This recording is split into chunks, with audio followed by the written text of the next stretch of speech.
This podcast is a Jeff Townsend Media production. This is Jeff Townsend. Thank you for joining us for another episode of Indiana Stories.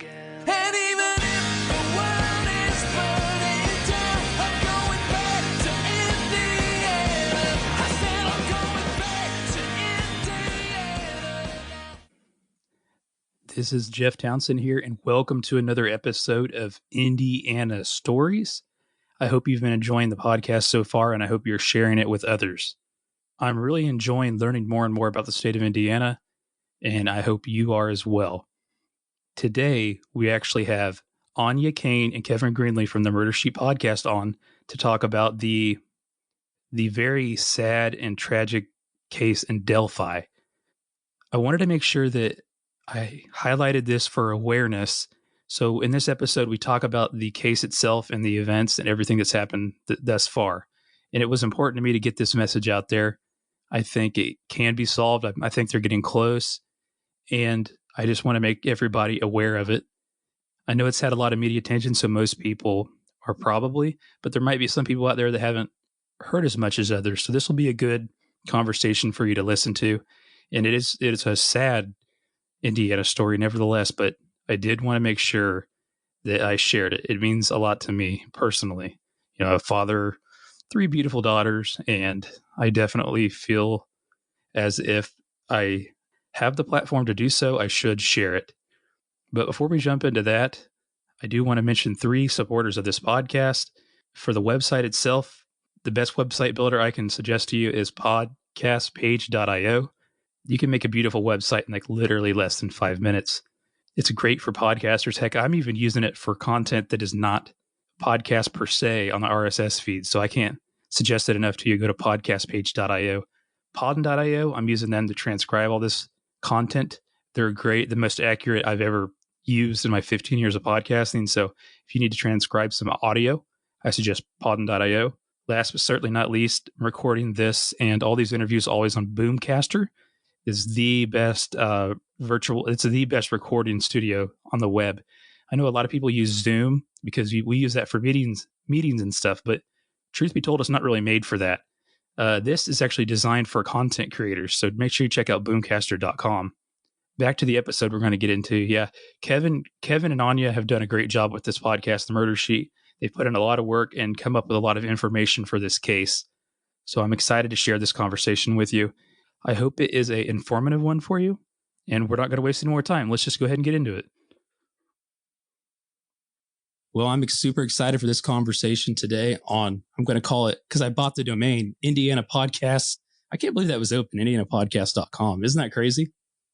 That's awesome. Anyway, Indiana Stories, I'm excited to talk to this team here. We're going to talk about a case that really, I know the 3 of us are locally close to it, but it has gathered attention all around the world, obviously. On this podcast, I'll share a bunch of stories and we'll talk about events and stuff like that. But this one is a tragic one that we're going to talk to Kevin Greenlee and Anya Kane here. They're from the Murder Sheet podcast. They've been a big part of this story as far as finding out information that really none of us knew a whole lot of anything. So the goal today is just to talk about the case. Maybe you haven't heard about it. And I feel it's like extra important to me to make sure everybody has. So I appreciate the both of you for taking the time to do this.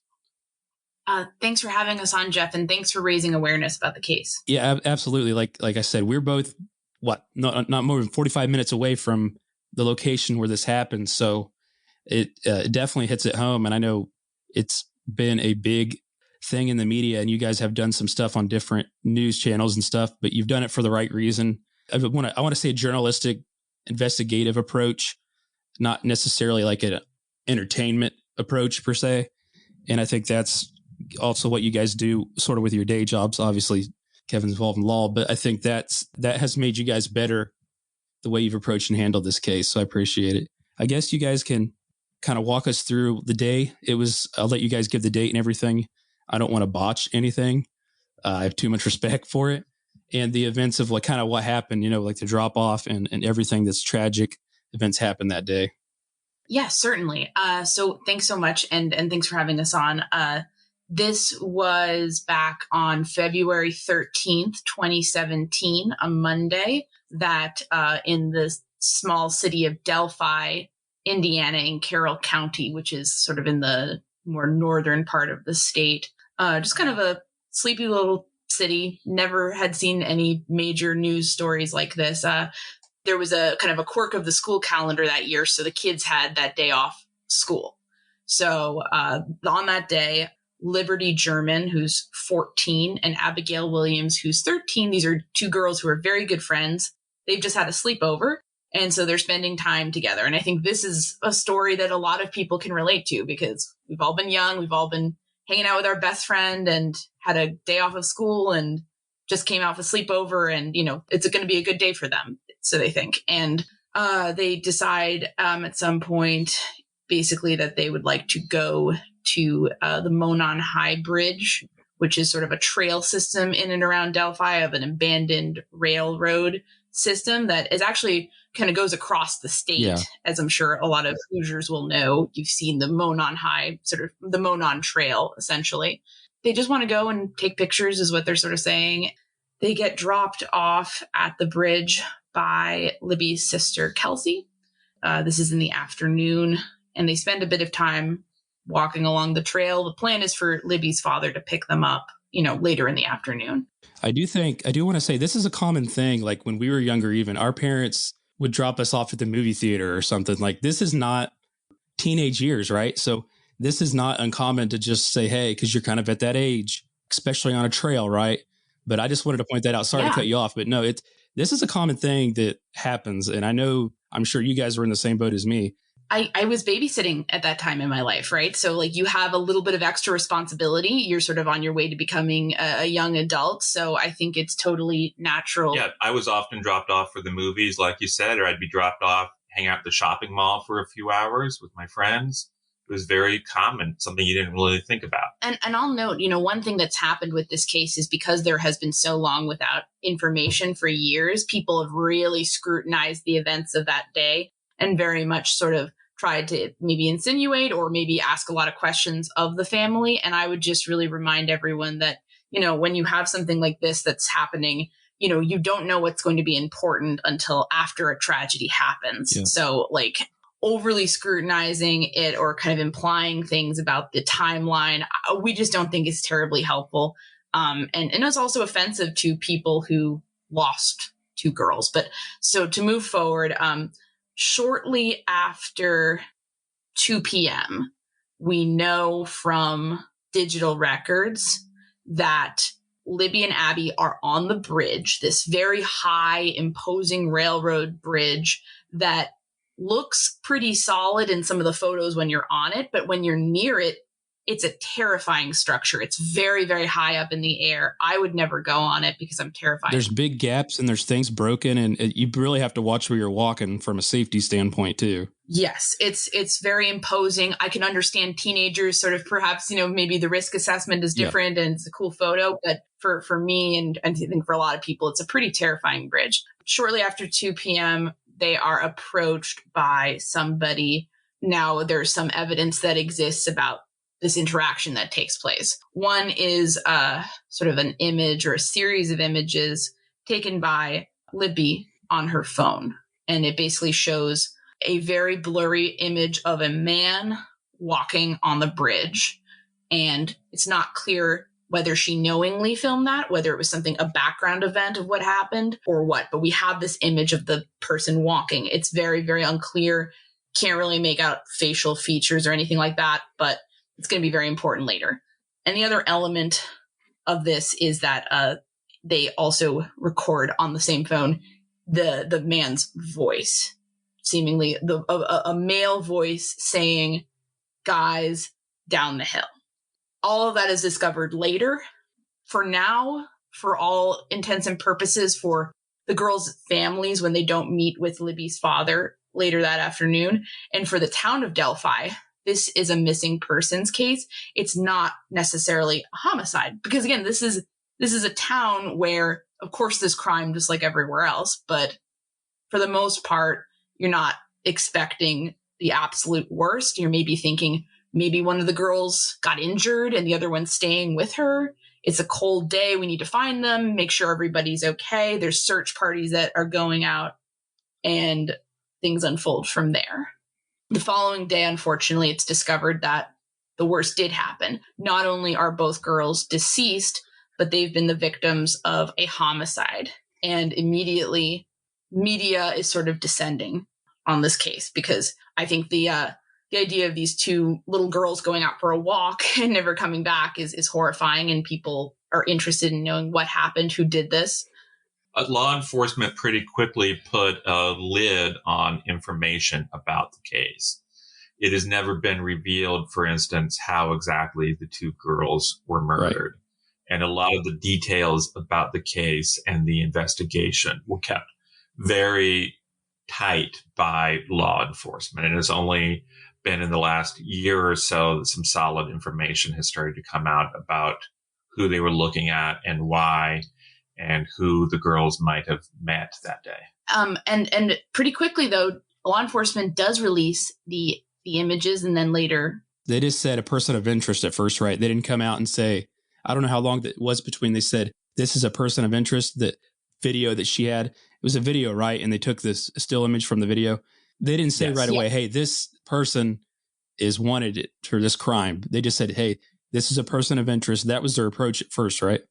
Yes. Just sort of like if you are just a witness, maybe come forward and tell us what you saw. So then they released it. I don't know how long it was after that. Then they said, hey, this is the guy we think was involved in some way, shape, or form.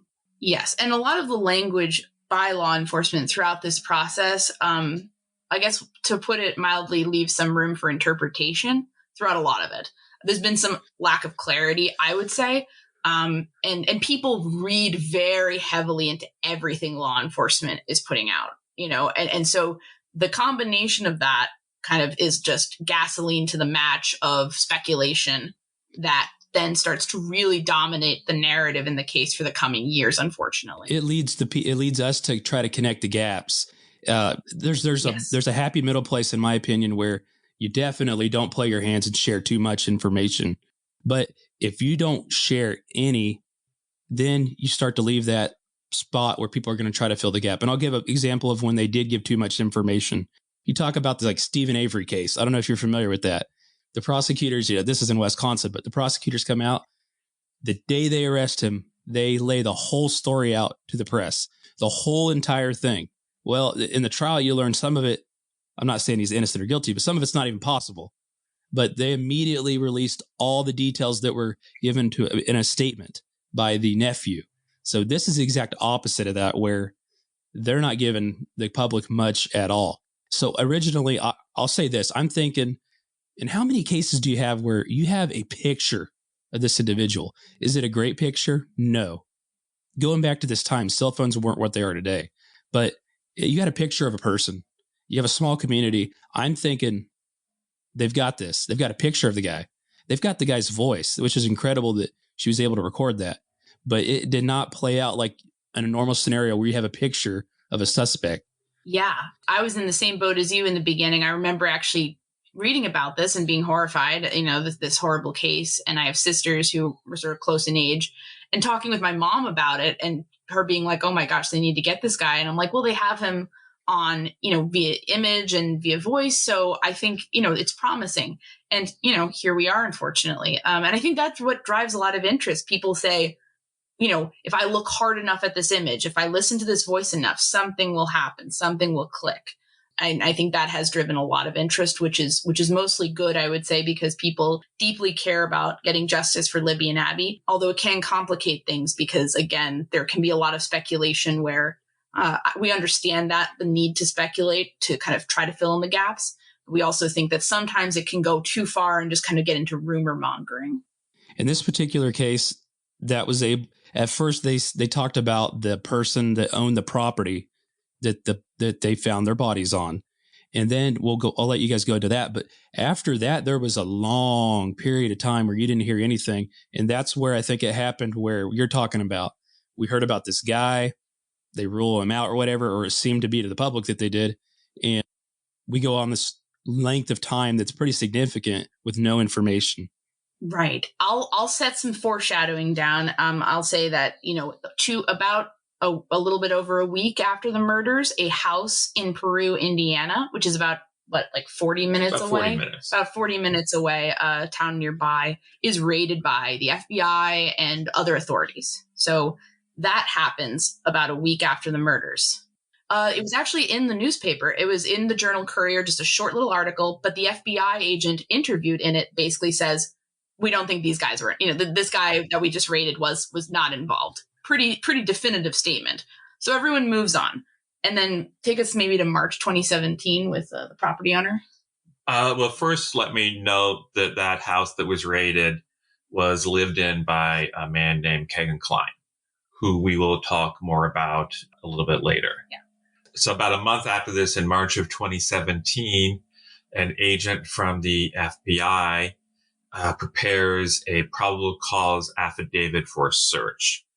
Basically, if you want to search someone's house and you're a member of law enforcement, you can't just say, let me search. You have to convince a court and a judge that you have good reason for that search. And so these documents are written in such a way to make a good case for what you want to do. And this FBI agent, her name is Nicole Robertson, prepared a probable cause affidavit where she laid out a circumstantial case against the property owner. She said basically, he kind of looks like the guy in the video. He's the property owner. He had a cell phone that was pinging in the area at the time of the murders and shortly thereafter. He lied about where he was. At the time of the murders, he basically contacted a cousin of his and said, tell him I was with you. And she used all these facts to make a circumstantial case against this property owner. As it turned out, the reason why he lied about where he was is he had some traffic offenses, some alcohol offenses. He wasn't supposed to be driving. And he was driving to Lafayette, Indiana, to a pet store. And he was worried if authorities found out about that, he would get in trouble. Yeah, his name was, he was a gentleman named Ron Logan. And he also had some violent incidents in his past where, there was domestic violence accusations against him. So all of that sort of indicates that is probably someone you should look at, there's circumstantial evidence there. Although, as we'll note later, some pieces of circumstantial evidence do not make a case. And also, there's the matter of with a probable cause affidavit that's, from early on in the case, that's going to be very biased in favor of this. We think this person does it. You don't want to pull your punches in that and say, well, he might have not done it, because then a judge will be like, well, then we're not going to disrupt his privacy, so go away. So the document very much points at him, but we as we learned later, other things sort of point towards someone else who had been looked at even earlier, and that was the individual that we brought up previously named Kegan Kline. But it would take a while for seemingly authorities to circle back to the Kline lead. So they did search the property, which seems like it would be needed, right? Because that's where they were found. Regardless of the shadiness of the guy, definitely has a rough history, but nevertheless, you got to get in and search that property, in my opinion. And they had a reason to do it then, which nothing wrong with that, I don't think. So then they're rolling this guy out. It seems like you don't hear anything after that. You just kind of hear, hey, he got a probation violation. That's his slap on the wrist of the whole day.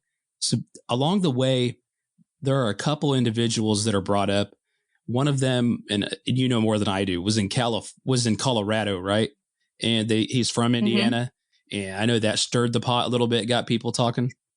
Basically, anytime somebody would come up for a violent offense or some sort of sexual crime that had any ties to that area, the internet would freak out. So that was Daniel Nations. He was brought up by the media in connection. It's like, well, he's violent. Could he have been here? What happened? And this would happen again and again, just because, again, police were not releasing much information. So people were truly left to fill in the blanks and see, well, who could it be then? There were even people online who were accusing witnesses to the case of having involvement in the crime. Just people who happened to be on the trails that day who did the responsible thing and contacted police and told police about what they saw. these people found themselves getting accused of being involved in the crime.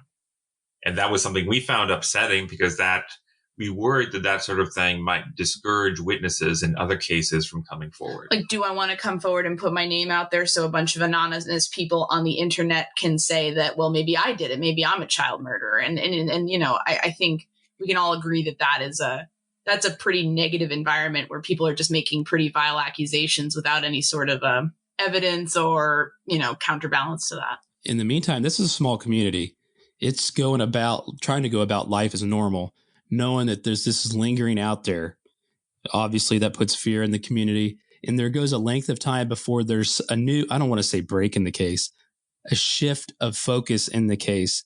And this is where it gets really confusing for some people, because how did they go with the first approach? Then how did they get with the second approach? But the timelines are actually kind of like swapped on how they're looking at them or the events so the first sketching they put out, they come out with this press conference. You probably remember the date and time, you probably even know the time, but you're so expert. Okay. I was just giving you credit there, but they released this information and they completely shake things up and blow everybody's mind. In 2019, I believe it was 2019, they came out with a new sketch. So the initial sketch had been this older looking gentleman, sort of, kind of facial hair, hat, and people were very much looking for that man. Who could this be? Like, and I think people felt that matched at least the appearance of the bridge guy as he became known, because it sort of like just the body, I think people associated with maybe a middle-aged man. Then in 2019, they come out with this sketch that looks much more youthful in appearance, a younger looking man. And unfortunately, the way it was released was not very clear. And you had officials sort of making somewhat confusing statements of like, well, we think it's a combination of the two sketches. Or don't rule the other one out. Yeah. And that's problematic because, if you wanted to do that, they could have just done that. They could have done a composite sketch. Yeah, it looked like they just took the picture and made a sketch. I mean, that's what it really looked like. Like, hey, we're going to look at this photo here. The video is still shot. And we're going to draw. That's what it looks like. I mean, I'm not going to speak for that. But this sketch they released now was actually I don't want to mix this up. Was that the first sketch done? Or is that from a witness? Or I'm trying to think because.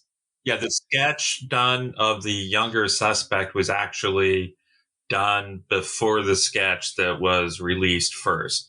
But actually, there were several sketches done, and most of the sketches have not been released. And we'll note, we've had experience with the Burger Chef case, which is another Indiana case that, sketches were released very early. They're very vague looking, and they kind of actually were problematic because people were just calling in on everybody. Every white guy with a beard was a suspect. And basically, it was just sketches are not that helpful when people are not like necessarily able to make a connection immediately. Like if a sketch doesn't lead to something quickly, I feel like there's a diminishing return on investment for police, because then it's just out there and people are just kind of comparing everything and very much focused on the image as opposed to anything else. And that's understandable. That's not the public's fault.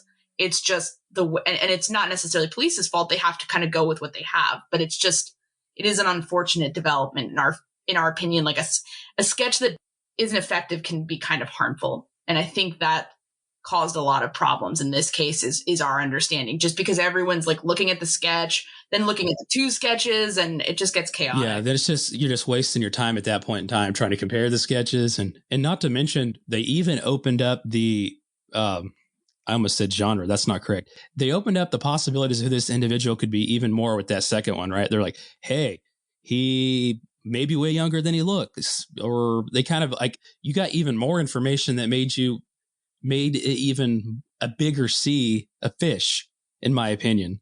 But that press conference felt like it had a little bit different of a mean, just not necessarily the public.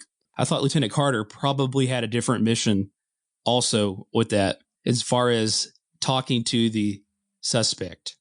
Yeah, I think a lot of people came away with a similar feeling. Superintendent Carter was basically very, kind of really drew on a lot of emotion in his speech, and cited religious undertones and very emotional undertones, very much speaking directly to the killer. We've always been a little bit reluctant to read too much into things with police, because I think you can really dig yourself into a rabbit hole trying to say, oh, it must all be from a profiler, or, oh, he's just speaking off the cuff, or, and it's like, without having him saying, here's what I was going for, I think it's kind of difficult to assess. But it certainly got people's attention. I think some people were very positive about it. They were saying, love that he's showing so much emotion and dedication, and we're very hopeful about this. I think some people felt like perhaps, maybe you want to be more buttoned up when doing something like this. So there was a range of reactions, but definitely people were paying attention at this point. Cause I think they were like, well, it's 2 years have gone by. Why are we hearing about this now? To me, it also, and it sounds like a lot of people got the impression they're getting close. The way he even talked directly to the killer, and I'm not saying it was intentional, but it could be taken as if like, hey, we're on you, buddy. We are that close. But afterwards, there's obviously a huge time gap again. But I do want to ask, do you know what some of the information on the profile was? Has that been released at all? Do we know like what was said or wrote? Or nothing on the profile has ever been released as far as we know. So we don't know what the profile for the Delphi killer is. It takes a little while usually. I'm just curious if it would have been around this time of when they shifted gears and he said what he did. I'm just not sure. Yeah, we know the FBI has been involved since day one, actually. So they are they were involved. Not clear their involvement today, but in the beginning, in the early period of this investigation, they're all over this. And so they obviously are famous for criminal profiling. So we would be surprised if that wasn't an aspect of this. And I think there's been a lot of speculation about what would have been said, but certainly I'm sure they lent their expertise in this situation. Although I will say some of the reporting that we uncovered, we initially thought that like after 2019, everything was quiet, but there's a lot of stuff going on in the background starting in at least 2020. How often, you guys know a lot about crime, a lot about cases, you've investigated, you've researched, you've done your great job. How often is it where they actually release that profile? I know in some cases they do it after, I don't know, like a decade, like they start getting where they just are throwing everything out, trying to do everything. How often is that something that's even released? And if so, how long does it take? Well, I think it depends. I don't know if there's like a standard time. I would say a profile feels sort of like a sketch. Like it's an approximation of our best guess, but it's not a photograph. It's not anything concrete. It's sort of like an educated guess based on psychology. But you have profilers who get things dead wrong. I'm thinking specifically in the DC sniper case.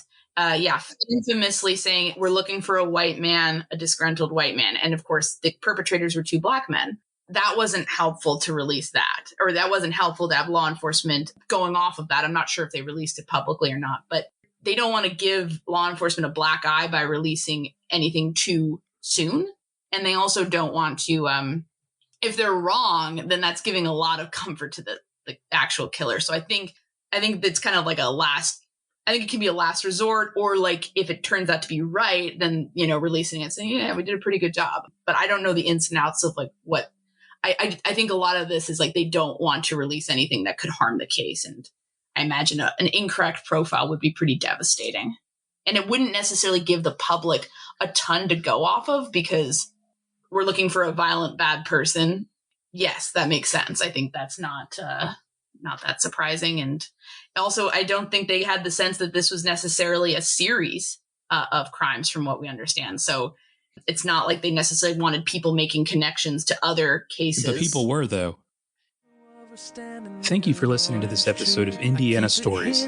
If you like what you heard, you can go to indianastories.com for more episodes and other stories related to Indiana. Also, if you're enjoying this podcast, there's several things you can follow: the podcast itself, the newsletter, and various other things. Thanks again for listening, and we will be back with another episode, and I hope you join us for another Indiana story.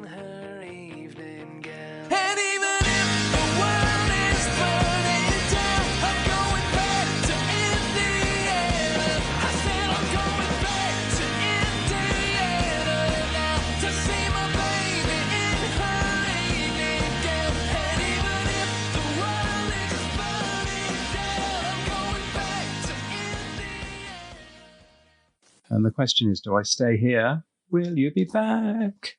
Are you gonna come back? Will you be back? Are you coming back?